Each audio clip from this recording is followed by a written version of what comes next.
ओम शांति। 23 जून 2021। बाबा के महावाक्य। मीठे बच्चे, याद से आत्मा का किचड़ा निकालते जाओ। आत्मा जब बिल्कुल पावन बने तब घर चल सके। प्रश्न: इस अंतिम जन्म में बाप के किस डायरेक्शन को पालन करने में ही बच्चों का कल्याण है? उत्तर: बाबा कहते, मीठे बच्चे, इस अंतिम जन्म में बाप से पूरा वर्षा ले लो। बुद्धि को बाहर में भटकाओ मत। विष को छोड़ अमृत पियो। इस अंतिम जन्म में ही तुम्हें 63 जन्मों की आदत मिटानी है। इसलिए रात दिन मेहनत कर देही अभिमानी बनो। ओम शांति। शांति धाम विश्रामपुरी है। इस दुनिया से सब थके हुए हैं, चाहते हैं कि हम अपने सुख धाम में जाएं। यह दुनिया अच्छी नहीं लगती। स्वर्ग को देखते हैं तो नरक से दिल कैसे लगे। कहते हैं, बाबा जल्दी करो, इस दुख धाम से ले चलो। बाप भी समझाते हैं, ये तो छी छी दुनिया है। इनका नाम ही है डेविल वर्ल्ड, नरक। ये कोई अच्छा अक्षर है क्या? कहाँ डीटी वर्ल्ड, कहाँ डेविल वर्ल्ड। इस डेविल वर्ल्ड में सब तंग हो गए हैं, परंतु वापस कोई जा नहीं सकते। तमो प्रधानता की खाद पड़ी हुई है। वह खाद आत्मा से निकले, उसके लिए पुरुषार्थ कर रहे हैं। जो अच्छे पुरुषार्थी हैं, उनकी अवस्था पिछाड़ी में अच्छी हो जाएगी। ये पुरानी दुनिया खल्लास हो जाएगी। अब तो बाकी थोड़ी रोज है। जब तक बाप आकर वापस ना ले जाएं, तब तक कोई वापस जा नहीं सकते। दुनिया में दुख है ना, घर में भी कोई ना कोई दुख रहता है। तुम बच्चों की दिल में है, बाबा अब हमें दुखों से छुड़ाने आए हैं। जो अच्छे निश्चय बुद्धि हैं, वह बाप की याद को कभी भूलते नहीं। उनको कहा ही जाता है सर्व का दुख हरता। बच्चे ही पहचानते हैं। अगर सब पहचान लें तो फिर इतने सब मनुष्य कहाँ आकर बैठे। ये हो ना सके। इसलिए ड्रामा में युक्ति भी ऐसी रची हुई है। जो श्रीमत पर चलते हैं वही उच्च पद पा सकते हैं। वह तो ठीक है, सजाए खाकर भी शांति धाम अथवा पावन दुनिया में जाएंगे, परंतु उच्च पद पाने के लिए पुरुषार्थ करना पड़े ना। दूसरा पावन बनने बिगर पावन दुनिया में कोई जा ना सके।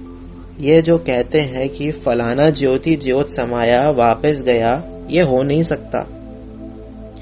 जो पहले पहले सृष्टि पर आए हैं लक्ष्मी नारायण, वह भी वापस जा नहीं सकते, तो और कोई कैसे जा सकते हैं?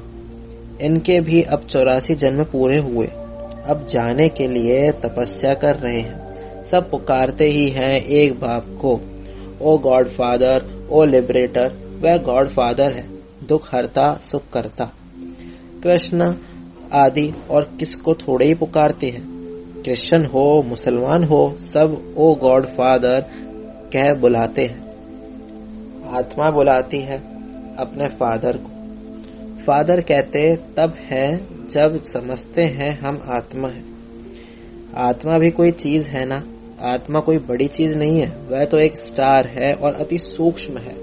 जैसे बाबा है वैसे ही आत्मा का स्वरूप है। अब तुम बाप की महिमा करते हो। वह सच्चित है, ज्ञान का सागर, आनंद का सागर है। तुम्हारी आत्मा भी उनके समान बनती है। तुम्हारी बुद्धि में अब सारे सृष्टि के आदि मध्य अंत का ज्ञान आ गया है, और कोई मनुष्य मात्र में यह ज्ञान नहीं है। सारा भारत, सारी विलायत ढूंढ लो, कोई को भी पता नहीं। आत्मा 84 जन्मों का पाठ बजाती है। 84 लाख तो इम्पॉसिबल है। 84 लाख जन्मों का तो कोई वर्णन ही ना कर सके। बाप कहते हैं, तुम अपने जन्मों को नहीं जानते हो, हम सुनाते हैं। वह सब सुनते हुए भी पत्थर बुद्धि समझते नहीं कि 84 लाख जन्म हो तो कोई सुना ही कैसे सकते। अभी तुम जानते हो हम ब्राह्मण हैं, हमने 84 जन्म लिए हैं। ब्रह्मा ने भी 84 जन्म लिए हैं। विष्णु ने भी 84 जन्म लिए हैं। ब्रह्मा सो विष्णु, विष्णु सो ब्रह्मा।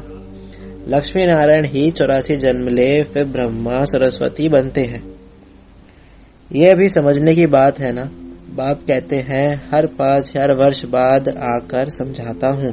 5000 वर्ष का चक्र है। अभी तुमने वर्णों का राज भी समझा है, हम 100 का अर्थ भी समझा है। हम आत्मा 100 देवता बनते हैं, फिर हम 100 क्षत्रिय, हम 100 वैश्य शूद्र बनते हैं। इतने इतने जन्म लेते हैं, फिर हम 100 ब्राह्मण बनते हैं। ब्राह्मणों का यह एक जन्म है। यह है ही तुम्हारा हीरे जैसा जन्म।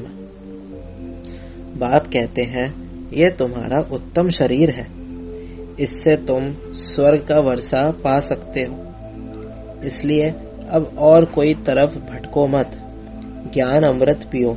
समझ में भी आता है बरोबर 84 जन्म लेते हैं। तुम पहले सतयुग में सतो प्रधान थे, फिर सतो बने, फिर चांदी की खाद पड़ी, एकदम पूरा हिसाब बताते हैं। अब गवर्नमेंट भी कहती है सोने में खाद अलाय मिलाओ, 14 कैरेट सोना पहनो, सोने में खाद डालना। ये भारतवासी अब सुगुन समझते हैं। शादी कराते हैं तो एकदम सच्चा सोना पहनते हैं। सोने पर भी भारतवासियों का बहुत प्यार है। क्यों? भारत की बात मत पूछो। सतयुग में तो सोने के महल थे, सोने की ईंटें थी। जैसे यहाँ ईंटों की ढेरी लगी रहती है, वहाँ सोने चांदी की ढेरी रहती है। माया मच्छंदर का खेल दिखाते हैं। उसने सोने की ईंटें देखी, सोचा ले जाता हूँ। नीचे उतरा तो देखा तो कुछ भी नहीं है, कुछ ना कुछ बात लगती है। बच्चियां समझती हैं अभी हम फिर से स्वर्ग में जाते हैं। फिर अगर पति आदि तंग करते हैं तो बेचारी अंदर में रोती हैं, कब हम सुखधाम में जाएंगे? बाबा अब जल्दी करो। बाप कहते हैं बच्चे जल्दी कैसे करूं? पहले तुम योग बल से अपना किचड़ा तो निकालो, योग की यात्रा पर रहो। बाप धीरज देते हैं, पुकारते भी हो हे पतित पावन आओ, गाते भी हैं सर्व का सदगति दाता एक। यहाँ की ही बात है। अकासुर बकासुर ये सब बातें इस संगम समय की है। ये है ही आसुरी दुनिया। तो बाप समझाते हैं मैं कल्प कल्प संगम पर आता हूँ, जब सारा झाड़ जड़ जड़ी भूत अवस्था को पाता है। तुम जानते हो सतयुग में हर चीज सतो प्रधान होती है। यहाँ इतने पंछी जानवर आदि हैं, ये सब इतने वहां नहीं होंगे। बड़े आदमियों के पास अच्छी सफाई रहती है, उन्हों के रहने का स्थान फर्नीचर आदि बहुत अच्छा होता है। तुम भी इतने उच्च देवताएं बनते हो, वहां ऐसी कोई छी छी चीज रह ना सके। यहाँ तो मच्छर आदि अनेक प्रकार की बीमारियां, कितनी गंदगी रहती है। गावड़ों में इतना गंद नहीं रहता। बड़े बड़े शहरों में बहुत गंदगी रहती है, क्योंकि बहुत मनुष्य हो गए हैं, रहने की जगह नहीं है। तुम सारे विश्व के मालिक बनते हो। मनुष्य गाते हैं घट ही मैं ब्रह्मा, घट ही मैं विष्णु, घट ही मैं 9 लाख तारे। ब्रह्मा 100 विष्णु बन जाते हैं, विष्णु के साथ सितारे भी हैं। सतयुग में ये देवता बनते हैं तो इतने थोड़े ही होते हैं। झाड़ पहले छोटा होता है, फिर वृद्धि को पाता है। सतयुग में तो बहुत थोड़े होंगे, मीठी नदियों के ऊपर रहते होंगे।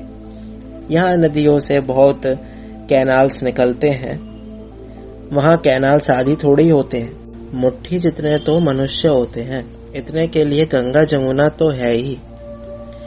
उन नदियों के ही आसपास रहते हैं। 5 तत्व भी देवताओं के गुलाम बन जाते हैं। कभी भी बेकायदे बरसात नहीं पड़ती, कभी नदी उछल नहीं खाती। नाम ही है स्वर्ग, तो फिर क्या। अब कहते हैं स्वर्ग की आयु इतने लाख वर्ष है। अच्छा भला वहाँ कौन राज्य करते थे ये तो बताओ। कितने गपोड़े लगाते रहते हैं। तुम जानते हो हम कल्प पहले मुहाफिक ये पाठ बजा रहे हैं। रुद्र ज्ञान यज्ञ में अनेक प्रकारों के असुरों के विघ्न पड़ेंगे। वे मनुष्य समझते हैं असुर लोग ऊपर से गंध गोबर आदि डालते थे, परंतु नहीं, तुम देखते हो कितने विघ्न पड़ते हैं। अबलाओं पर अत्याचार होते हैं, तब तो पाप का घड़ा भरेगा। बाप कहते हैं थोड़ा सहन करना पड़ेगा। तुम अपने बाप और वर्षे को याद करते रहो। मार खाने समय भी बुद्धि में याद करो शिव बाबा। तुमको तो बुद्धि में ज्ञान है, किसको फांसी पर चढ़ाते हैं तो पादरी लोग कहते हैं गॉड फादर को याद करो। ऐसे नहीं कहेंगे क्राइस्ट को याद करो, इशारा गॉड के लिए करते हैं। वह इतना लवली है, सब उनको पुकारते हैं, आत्मा ही पुकारती है। अब देही अभिमानी बनने में ही मेहनत है। 63 जन्म तुम देही अभिमान में रहे हो, अभी इस एक जन्म में वह आधा कल्प की आदत मिटानी है। तुम जानते हो देही अभिमानी बनने से हम स्वर्ग के मालिक बन जाएंगे। कितनी उच्च प्राप्ति है, तो रात दिन इसी कोशिश में रहना पड़े। मनुष्य धंधे आदि के लिए भी मेहनत करते हैं। आमदनी में मनुष्य को कभी झुटका या उबासी नहीं आएगी, क्योंकि आमदनी है। पैसे की खुशी रहती है, थकने की बात ही नहीं रहती।